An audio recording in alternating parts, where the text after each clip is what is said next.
Welcome to my channel. So today we've got this beautiful Lamborghini Huracan. This is the two-wheel drive edition convertible. It comes in this beautiful white paint which is glossy. It shines under the lights, and so this car has got quite a few things that which I love. Not a fan of the color white because it just gets dirty very fast. So I think if I was to buy this, I'd definitely get it wrapped, maybe a nice bright color. However, everything else I do love. So we'll start with the front of the car. So with this car, it's got a very short front end, and it's got like very sharp lines as well. Comparing this to the Ferrari Portofino, this has got more like sloping lines, which are normal. Even if you look at that 540 McLaren there, it's got normal lines. But when it comes to Lambos, you've got like a lot of, even from the lights, you've got different shapes, triangle, hexagons, and all that stuff. So you've got this very sharp bonnet there, which has got the lines on either side. Then you've got this beautiful lights. I do love this light as well. So the difference between the 580 and the 610 is the front end is a lot different. With this one, you've got these slats in the middle, and the front bumper is a lot different. Whereas with the 610, this over here is kind of broken off with an extra piece which runs from that side to the other side as well. As I stand up there, guys, I'll show you the side as well. So you got these beautiful black 20-inch wheels, and then you can see these steel brakes just behind there. Finish off with the yellow calipers. Then as we move to the back as well, as you look at the mirrors, you can see the mirrors have got that weird shape as well. Again, that's like a trapezium shape. I feel like I'm back in maths class. And then you guys can probably see the beautiful interior. Before I get to the interior, I'll just look at the outside as well. So that's your door handles there. So you push in this side, then that pops out like that. As I was saying, guys, so that's how you open it. So you push that like that, and then it opens up. And as we come to the back here, so you got some inlets. So you got the top inlet there, which channels the air to the engine. Then you got the bottom inlet there, which channels the air to the wheels to cool the brakes. And as you move to the back, you've got the honeycomb grille on the back as well. Then you've got the reversing camera, parking sensors. Then you've got this diffuser, which is not as aggressive as I was expecting, but it is what it is. Then you've got some quad taillights in the back as well, which sound beautiful. Lovely car, very lovely. I like these gloss black pieces over here. They're very nice. Yes, it's a nice car. I think I was expecting more, maybe because I was kind of comparing this to the bigger brother, the Aventador. But this has got like the the more sedated look about it compared to the Aventador. It's more like an everyday car. Remember, this car is based on or it shares parts with the Audi R8. They're siblings, they share quite a lot of parts, so I guess they couldn't go kind of full bonkers as they can with the Aventador. So what we'll do is we'll get the keys, then we'll open the car, we'll go inside, we'll turn on the engine, and just go from there. But yeah, feast on this beautiful interior. I can't wait to get in there. I can't wait. You've got the tricolore as well on this chair there. It says Huracan. I love the honeycomb grille effect on the stitching there. That's nice. So the outside of the car comes inside with the stitching, which is nice as well. As you can see there with the key, it's just been popped open. Let's see if we can. No. Okay. We're just gonna go inside and look at the car in more detail. I'm just gonna pop the car open, guys, and that's how you open the car.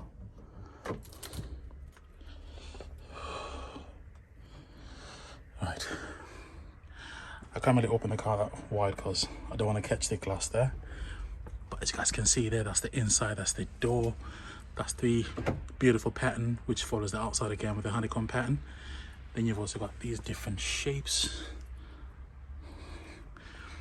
They're like triangles, but at the same time they're more sided than a triangle. They've got 4 or 5 sides, whereas a triangle's only got 3 sides. So it's that like a geometry effect, which I do love.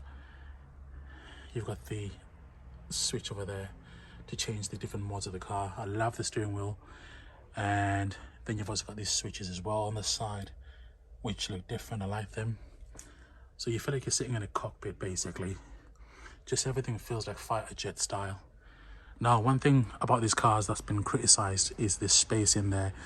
They haven't got like that much headroom, so the chairs don't really go beneath that far. And I've got to say, after being in the Portofino, that's got a lot of space. I had that with the roof up, and I had like a lot of headspace, so it'll be quite interesting to see. But at the same time, what I was saying is before, like, you know, with this windscreen, it's a lot more slanted. Whereas if you look at the Ferrari Portofino, it's got a bigger angle. It's less slanted, so obviously that's going to eat into the headspace a little bit. So if you're over 6'4", you might struggle for space. Yeah, let's just get in. Right guys, so I'm sitting here and I've got to say it feels a lot tighter for space. There's not enough space, first of all. I'd probably say this space is as small as a CLK/BMW Z4, which is disappointing. Yeah, it's a lot disappointing, to be honest. I don't know. I think that's probably going to change my mind on just what I think about the car, because you've got to have a lot of space. This car is for somebody that's small, like probably being at 6 foot tall. If you look at my feet, my legs, not my feet, they're touching the steering wheel. I suppose you can raise it a little bit manually. You know, let's try and raise it up. Okay, so I've raised it slightly there.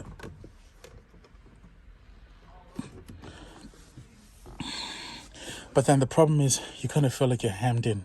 You feel like you're in a go-kart. The C is a small car. Yeah, very interesting.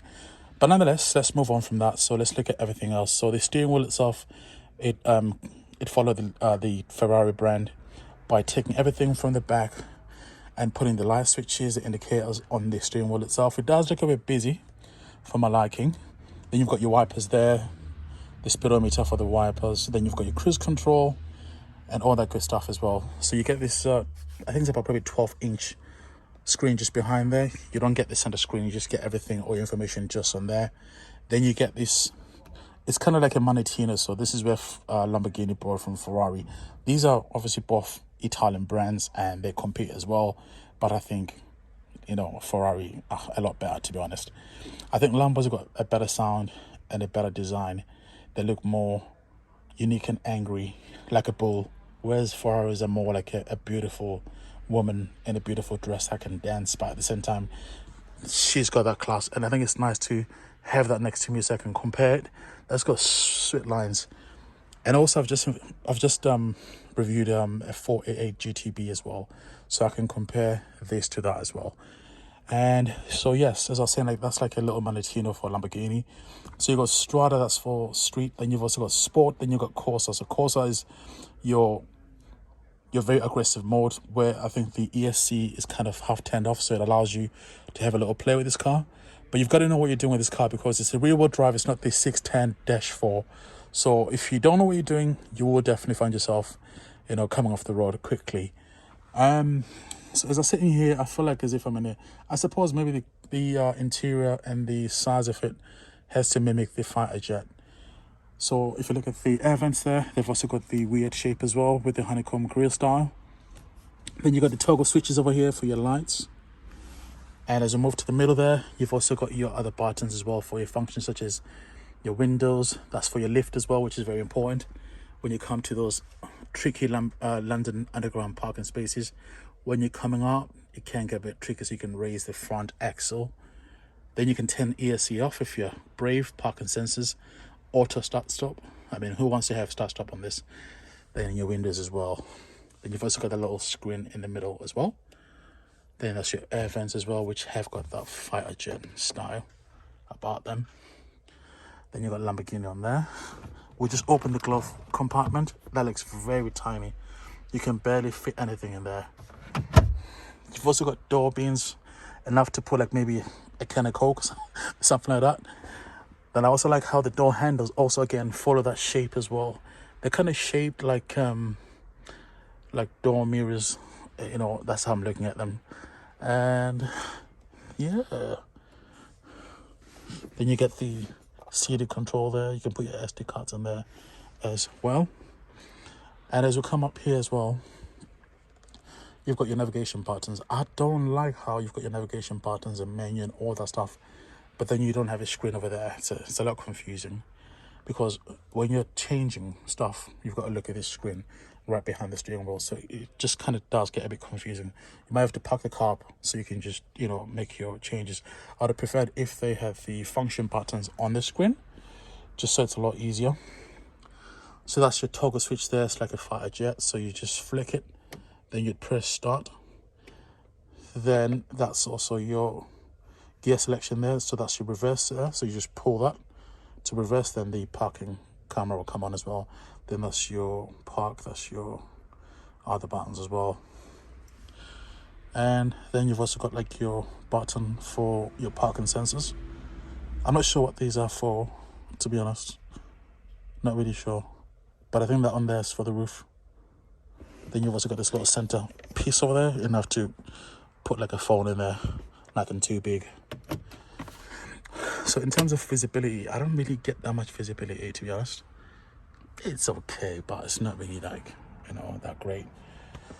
So what we'll do is we'll then turn on the car and then just go from there. All right, guys, just gonna turn the car on. Just do that and then press start. Oh, press it again.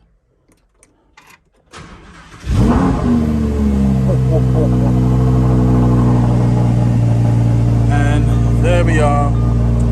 There we are. There we are. Lovely.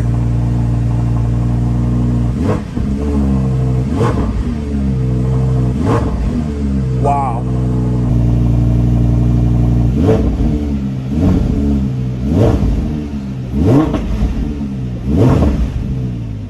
What? Oh my gosh. Wow, I've just revved the car, guys, and the car is just, one thing about the throttle response, any tiny little bit of pressure, you feel it. It's very snappy. It's got a snappy throttle response, so you've got to be careful how much throttle you put in there. I think even just 20% of the throttle could easily get the wheels out.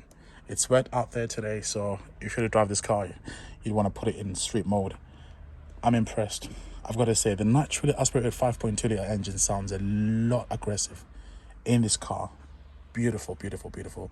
So we've got the screen on right now, and as you guys can see there, that's the radio settings there. So you're able to choose whichever channel that you want to. But I think with these buttons here, they will definitely give you different settings on there. Let's just try and press them and see what happens. No, nothing. So I think you just go to menu there. So now I've pressed menu. So it's got the old Audi system on it, which, you know, I think is before 2017. So then you're able to use that dial to flick through different things. So you're able to go to tone, that's your radio, media, navigation, so you can click on that. Then it gives you that navigation there. It does look a bit dated, to be honest. I think now we're used to having the latest of the sat-nav systems. You know, BMW is doing a killing game right now with their navigation system.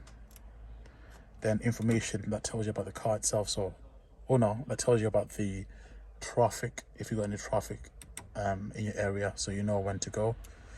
So you can link it to your phone if you want to, just like your usual everyday comfort things. Then you can, you know, go into car as well, so it helps you in terms of setting your car.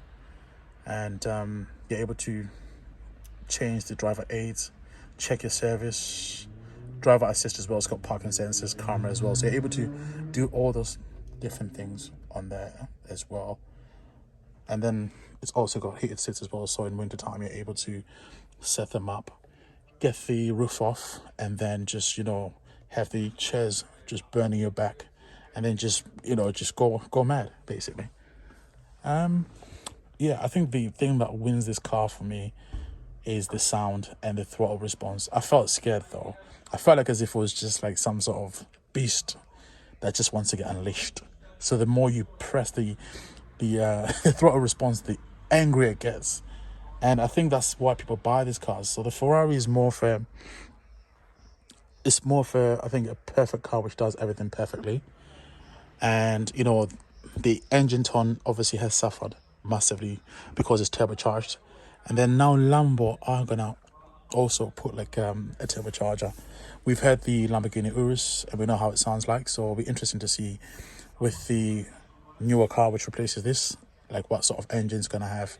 I think it will also have some sort of electrification, so we might see a hybrid setup with that as well. So this car's got like these beautiful lovely pedals on the back as well. These are linked to a dual clutch, which, you know, transfers the power from the engine, you know, to the wheels. And it's very sharp as well. I think you can shift in less than 30 to 40 milliseconds, so snappingly quick. It's better compared to the Aventador, which has got a single clutch, which is very aggressive. If you've owned this car and drove it before, does this have the snappy effect when you change the gear? Because certain cars I do see like they give that like snappy effect when you change the gear. They kind of, you know, jerk a little bit just for extra theater and drama. So I wonder if, you know, this also does it as well. It'd be very interesting to find out. And what else honestly, I think for me it's just like, yeah, I feel like I'm a Formula One driver. I feel like I'm almost like in a, if you look at my feet there, I feel like I'm almost like lying down, and it's a bit disorientating because I'm used to sitting up properly. It takes getting used to. And once you get used to it, honest, you know, you're fine. I'm sure within 10 minutes of driving, you'll be fine. So I'm waffling. I'm going to ask the fella to put the roof up, so I can just look at the car with the roof up and just try and get a bit of a different, you know, I don't know, just different angles of that as well. It'd be nice to see the mechanism as the car, you know, it's got the roof coming up as well. Yeah, beautiful. I think the only disappointing thing as well is whatever spec this car, they just got the basic spec. They didn't do the full carbon fiber, not even full, but at least to do the interior in carbon fiber. For example, so this veneering here could have been in carbon, same as that as well. That could have been in carbon, and that could have been in carbon as well. That could have been in carbon. And also this center console as well could have been in carbon as well. I sound very sport, like, you know, I'm complaining about this not having carbon. And I'm also complaining because they've just got the basic speakers. They haven't got any Bose or any, you know, I don't know, JBL. For example, the Ferrari that's got like a much better spec, that's got a JBL speaker system. I think Lamborghini don't do that. I think they probably do Bose. It would be nice to get Bose. Even my Audi's got a Bose, so it's a bit of a letdown. But I suppose with that engine, do you need a radio? That's kind of questionable, isn't it? But yeah, good times, man, good times. I'll show you guys the key as well. So the keys also got that as well. So you can put like, look, I don't know, you can put something in there that feels high quality. And also on the front as well, as you guys can see there, it's got like a long bonnet. So on the front there, you've got some Alcantara. And I like how you've got that as well, that extra piece at the top there. It gives it more of an aggressive stance as well. So yeah, beautiful, beautiful, beautiful. This car is about to get sold. I heard the guys on, on the phone.